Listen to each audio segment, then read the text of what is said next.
తెలంగాణ ప్రజలకు తాము సేవకులమే తప్ప పాలకులం కాదని ముఖ్యమంత్రి రేవంత్ రెడ్డి పేర్కొన్నారు.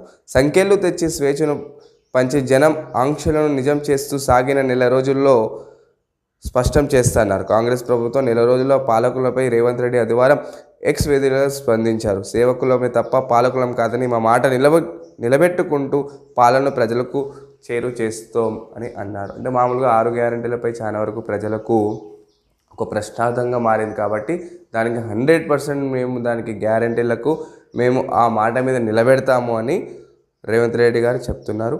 రూపాయి 70 కోట్లు వేచిస్తే 1.60 లక్షల ఎకరాలకు నీరు.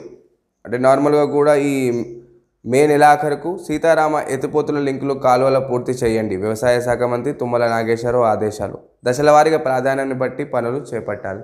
అంటే నార్మల్గా ఈ సీతారామ ఎత్తిపోతుల పథకం ద్వారా ఈ 70 కోట్లు వేచిస్తే మనకు 1.60 లక్షల ఎకరాలకు